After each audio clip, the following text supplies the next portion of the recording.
Tired of dropping your phone or struggling to prop it up? Meet the PopSockets phone grip with expanding kickstand in black, your new must-have accessory.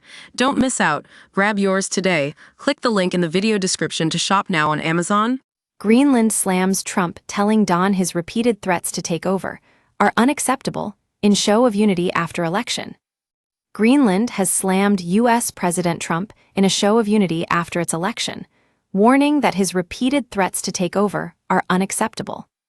The Republican expressed confidence in the plan to seize the ice island during a meeting with NATO Secretary General Mark Rutte at the Oval Office on Thursday. Denmark has repeatedly said that Greenland is not for sale after Trump put pressure on Greenland's PM Mute B. Ejed since discussing the buyout of the territory before his re-election. The president gloated to reporters during his meeting with Rutte this week, "I think that it will happen. I didn't give it much thought before, but I'm sitting with a man who could be very instrumental. You know, Mark, we need that for international security, not just security international. We have a lot of our favorite players cruising around the coast, and we have to be careful, and we will be talking to you." Now the leaders of all political parties elected to the Parliament of Greenland have hit back at Trump's comments in a condemnatory joint statement. They say they cannot accept the repeated statements on Greenland getting annexed and controlled, adding that they find this behavior towards friends and allies in a defense alliance unacceptable. The statement reads, "We, the leaders of all parties in the Greenland Parliament, must underscore that Greenland will continue serving its people through diplomatic relations in accordance with international law. We all support this wholeheartedly and strong distance ourselves from attempts to create discord. Greenland belongs to the Greenlandic people, and we, as leaders, stand in unison."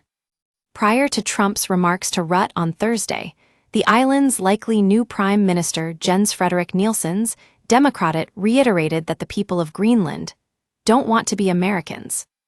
The Republican continues to press for autonomous country due to its strategic location and rich mineral sources.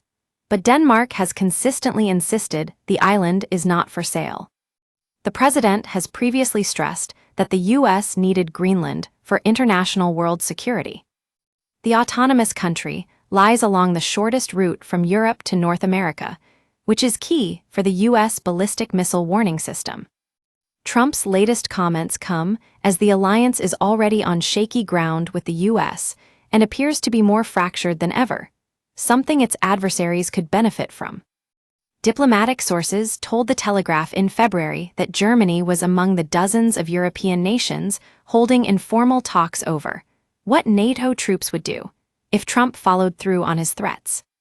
One of the questions that was discussed was also whether Article 5, the Western Military Alliance's Mutual Defense Clause, could be invoked in case of an American invasion of another NATO state. Most Greenlanders oppose joining the U.S., but the majority are in favor of eventual independence from Denmark, opinion polls suggest. Trump has consistently refused to rule out using military force to seize the island. And he previously boasted that the people of Greenland wanted to be part of the U.S. "I think the people want to be with us," Trump told reporters on Air Force One on January 25. Trump had also been putting pressure on Denmark's Prime Minister, Mette Frederiksen, despite reportedly being told to K off by the Danes. The Arctic is increasingly the object of a struggle between international superpowers. Russia and China have both ramped up efforts to take control of the region, and concerns exist that America has been caught off guard. Secretary of State Marco Rubio has also defended Trump's goals with the island, as he highlighted a 1951 treaty that promised to defend the island in the event of an attack. "If we're already on the hook for having to do that, then we might as well have more control over what happens there," Rubio said on the Megyn Kelly show in January. "This is not a joke," he added. "This is not about acquiring land for the purpose of acquiring land. This is in our national interest, and it needs to be solved." Trump's eyeing up of Greenland has sparked the country's independence movement, with talks called for secession with Denmark. Trump has been pushed to rename Greenland to Red, White, and Blue Land, and enter negotiations to seize the ice island. The Republican congressman who proposed the idea added that the Danish territory was vital as a national security priority. Georgia Republican Buddy Carter, 67, unveiled a new legislation in February to encourage Trump to start negotiations to purchase or otherwise acquire Greenland. America is back and will soon be bigger than ever with the addition of red, white, and blue land, Carter told the New York Post. The Red, White, and Blue Land Act of 2025 would require the Secretary of the Interior's team to update federal paperwork with the new name for Greenland. This department would have just 6 months to complete the drastic update. President Trump has correctly identified the purchase of what is now Greenland as a national security priority, and we will proudly welcome its people to join the freest nation to ever exist when our negotiator-in-chief inks this monumental deal, Carter added. Exclusive by Patrick Harrington, Foreign News reporter.